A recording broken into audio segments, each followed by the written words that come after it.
Look down at your dog right now, or the next dog you see on the street. Whatever size it is, I want you to know something. Because it's a shrunken down version of what dogs used to be. Because here's a fact almost nobody knows. Once upon a time, there was a dog the size of a grizzly bear. Roughly the size of a grizzly bear, the largest canid ever known.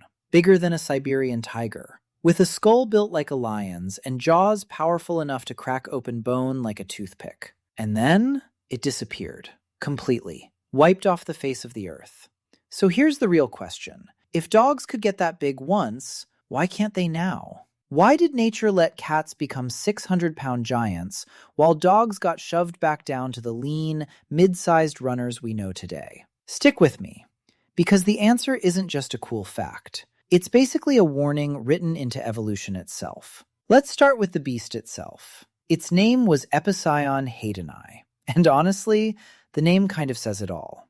Epicyon means more than a dog, and it was the largest dog species ever. How big are we talking? Almost 8 feet long, about 3 feet tall at the shoulder, and on average 220 to 276 pounds, with the biggest one found weighing up to 370 pounds. That's heavier than a gorilla. That's grizzly territory. And it wasn't some gentle giant either. All Epicyon had huge heads and strong jaws adapted for bone crushing, with skulls resembling lions more than wolves. This thing could eat you and your bones. In fact, it cracked bones open to get at the calorie-rich marrow inside, a behavior we know from the wear patterns on its teeth, which look a lot like a hyena's. For millions of years, this was the apex predator of North America. It ruled. So what on earth could take down a monster like that? Turns out, the answer walked in from another continent. Here's the twist most people miss.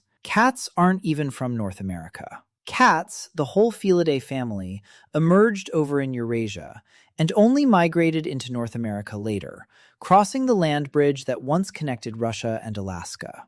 And when they arrived, they ran straight into these giant, bone-crushing dogs who'd owned the place for over 10 million years. At first, nothing happened. It took cats a few million years to gain a real foothold. But once they did, everything changed. Because these newcomers were playing a completely different game, and they were better at it. See, the cats that showed up were ambush predators, and they had a taste for the exact same prey the dogs were hunting. It was a head-to-head fight for food, and the cats had a secret weapon the dogs simply couldn't copy. Here's where it gets interesting. It comes down to claws. Sounds tiny, I know, but this is the whole ballgame. A cat's claws retract. They slide back in when they're not needed, which means they stay razor-sharp for the cat's entire life, instead of grinding down on rock and dirt with every single step.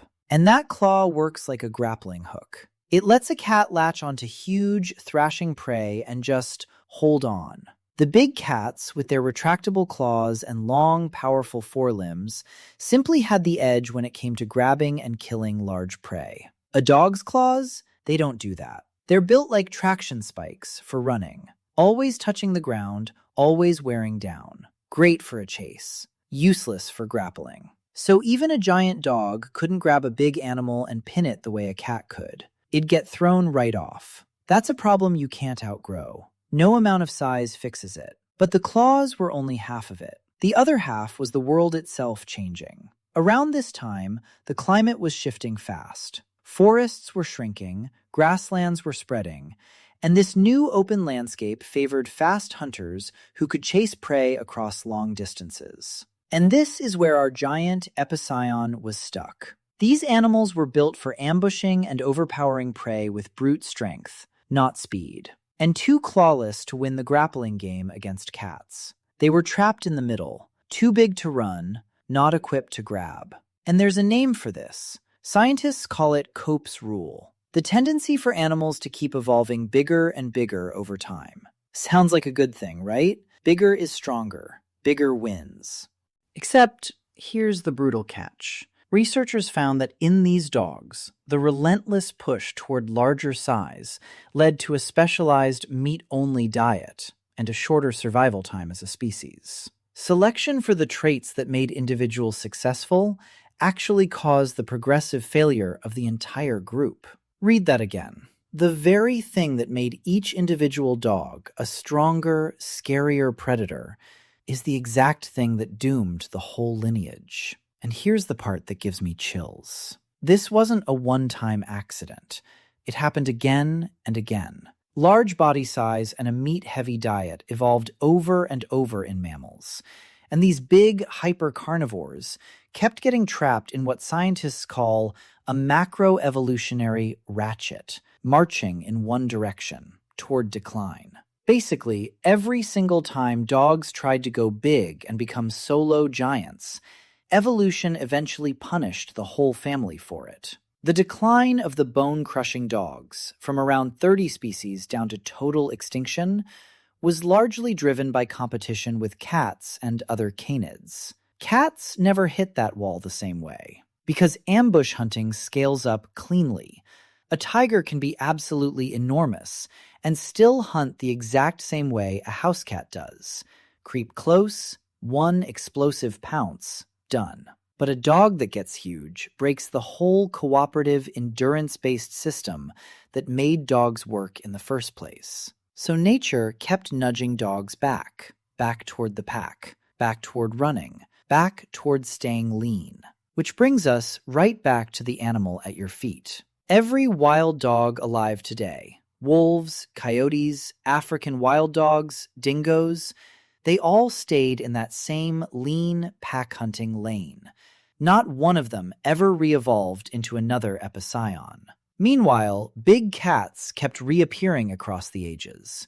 Saber-tooths, lions, tigers, rediscovering that giant ambush body over and over, like it was the easy path. So what about the giant dog breeds we do see today? The Mastiffs, the Great Danes?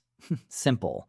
That didn't come from wild evolution. That came from us. Thousands of years of humans breeding dogs on purpose. Take the humans away, drop those breeds back into the wild, and that size collapses right back down toward wolf-sized. So the next time your dog flops down next to a cat twice its size and does absolutely nothing about it, don't feel bad for the little guy, because that dog is a survivor. It comes from the branch that was smart enough to stay small. The giants, they all went extinct. And the runners, they're still here. That's not a failure of evolution. That's a lesson, written in bone, millions of years ago, and still true today.